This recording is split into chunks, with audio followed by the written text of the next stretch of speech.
به ناموسای شویت دایوسای چرا نمیدونید شما فقط بگو که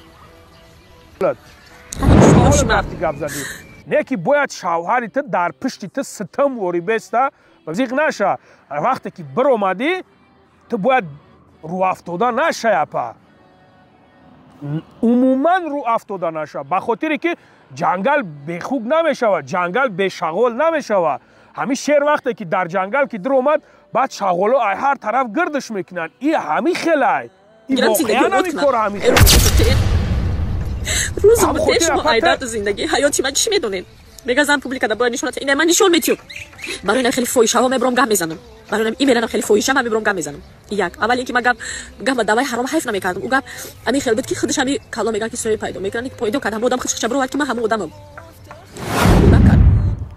السلام علیکم برادر عزیز امیدوارم که خوب هستین ساخت سلامت هستین برادر عزیز در دو مسئله صحبت میکنیم امروز یعنی که مسئله ما دیگه بده خواهیم جا که اومه متاسفانه یک دو جوان مرد دیگه پا گرفت خیزم بیاین گو بامجاره من خیسا و مگیم ایرا پلبامو میبینن چون میفهمن که من اومدم چون اومگی نیستم و بعد با خلاصه اومیم که برادر عزیز مرد میمونه نومرد میریم دل شیش برادر همه جا اومد که با جوش هم معقولم شد گفتیم که در این مسئله همه اپاشکا ویدیو کنم اپای گوهر و دیگریش مدینه است نامش با فکرم خطا نکنم من پیشتر میبرومد نواروش تماشا میکردم این پروس با برادرها هم پروس با اپا و خواهرها هم بسیار شد که مقصد همه مسئله خدی گپ زدم مسئله خدی عده سخن که من راستی گپ برادر عزیز گپ زدن هم نبودم در این مسئله خیلی نگاه کردم با پاگو دخش رو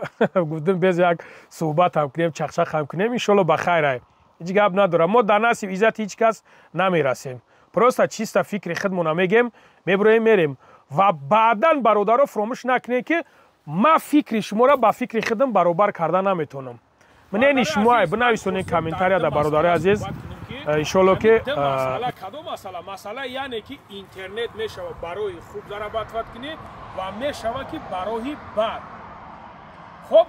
خوب گوش کنیم برادر جانم اپای گوهر بیجو نگاه که اپا جان مقصد شما هستین یعنی که در راهی الحمدلله در راهی خوب باش همون بیزنس ها که خطونا پیش میبرین کاربار خطونا پیش میبرین خد یکم رکلام ایسوسن چیست ایپای زندگی و از پس رزق روزی خطونه من فکر میکنم که یکم جای عیب و شرمش نیست اپا یکم جای کمبودیش نیست کارهایی که بد خیلی که گفته سنن که تام پیش حافظه بودی کیم چه خیلی بدی نبودی با گذشته صلوات نگاه کنین برادرها اپا و خواهرها وقتی که ما یک گناه میکنیم یا چیز میکنیم باید ما کوشش کنیم که اصلاح شیم نه اینکه بد شده رویم همه بدی کرده میتونه که میشه که روزی دراز مقصد ببروی نمیدونم کم بجیم بانی و اوریون تا بجیم بانی و ایسکنی اوسکنی همه کار شدنش ممکنه با همو خاطر اپای جون من میگم که همچون تو دارد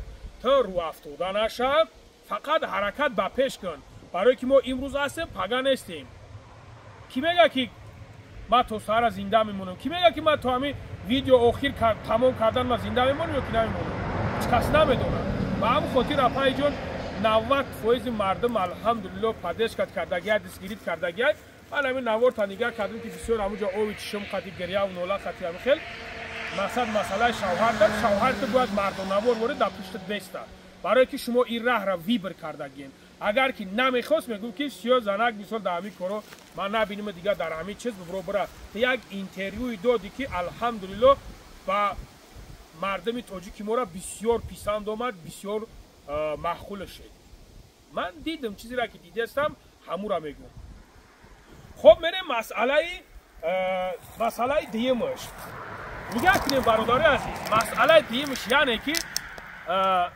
هستای برای بعد همه خیلی هست برادر جانم برای بعد مثال من پریمیر میورم دخترکای هستن که من برادر عزیز میدونم و دیدم که در کافه های دیگه ملت ها میرون رقص بازی میکنن تمام جوشون میجنبونن تمام جوشون نمایان میتوه در صفحه های اینترنتی چون میمونه میگن در مسکو در فلان جدا ما مثلا در همین کافه ایم خب дар иҷа чӣ мешавад? дар иҷа ҳамин мардума тарафи худаш ҷалб мекунад. диққати мардума ба худаш ҷалб мекунад. любой бачакҳо ёш мехезан мераванд онҷо мегӯянд оҷо анамо фалония беҳмадония дар амуҷа. Кӣ мега намерам? любойтш мерава бародари азиз. любойтш агар ки нарава мисол 60% мерава, 50% мерава, 50% нарава, 40% мерава, 30% брава барои ура и результатай. ҳам хотир роҳҳои бадаш ҳамино ҳастанд. роҳҳои бадаш ҳаминое ҳастанд ки интернет да меброянд кӯшона меҷунбонане, иса меҷунбонане, уса меҷунбонане. ин роҳҳошам ҳастанд. ба ҳамун хотир интернет як соҳаи бизнес шидагиаст. ҳастай роҳи хубша вибр кунӣ, ҳастай роҳи бадша вибр кунӣ. ба ҳамун хотир хиш ба ҳолот ки апа ҳамин раҳра вибр кардагӣ ман падешкат мекунам. ман дигаронро намедонам. ман ба ота 5 метр. ба ҳамун хотир апа инамида чихеле ки ман гуфтам ку аввал гуфтам бо ай фурсати муносиб бо истифодаем барам ки ҳамун номардо бибинанд ки ман дар ҳамун ҷои ҳодисае ки хишон роҳӣ кардагиам дар ҳамун ҷои ҳамунҷо омадаги шитаги махито хурда шитагием ки бо ҳалқам хоқ нашавад. не ки намеоянд. ман махитора ина реклама мекунам. барои ҳамн қадар бародари азиз апашкара сахти бад нагирен, яъне ки дашном ҳақуратш накунен. гапҳои безебиш наген. чӣ ба гапҳои безебиш мекунен? ба худо қасам беҳтарин ай апамон. беҳтарин ай. мисол бародаро ҳастанд, корҳое ҳастанд ки нигаҳ куненда ҳамин кира мефора ки апау хоҳараш ё мардбачаҳо да ин мардбачаҳо дарк мекунанд чиза. ҳамин кира мефора ки хоҳараш биброяд дар интернет ҳамин хеле хича биҷунбона сари лич кунава мисол тай уриён куна хича биҷунбона. кира ягон каса намефора. ягон каса. ба ҳамун хотир бародарҷоно бояд ки мо бидонем ки чӣ кор кардастем. ман дигар гапи зиёд гап надорам бародари азиз. ягон гапи пастубуланд заа бошем, узри зиёд, бахшиши зиёд. апай мадина ба филм номад апай мадина ҳай. ҳамун қариб мегӯм ки апа ман агар ки ҳазорҳо видео кунӣ ва ҳазорҳо намедонам биброи хитам биҷунбонӣ ман парво надорам. мақсади гапи ман дар чи аст? мо имрӯз ҳастем, пага нестем. ҳамун видеоҳои ту мемонанд. як хоҳаре буд ки ай фурсати муносиб истифодаем барои ҳамин гапа ҳамин сухана дар ҳамин ҷо мекунем. як хоҳарам буд ҳамун пеш номша нагирам. ҳамун интернету да мебиромада ҳамин хел душмонои безеб мекарда. баъд ҳамин тахидша меҷунбонд. духтараки ёш мақсад гузашта мешава. баъд ҳамун дугонаҳошу баъд ҳамво дар тамоми каналҳо буданд. медромадан зора ва нола мекард ки ҳамин мурда гузашта шидагия ҳаминро бигирен удалит кунен. бигзор шумо ҳамин хел нашен апа. пеш суханои хуб мекардӣ, суханои хуб мегуфтӣ.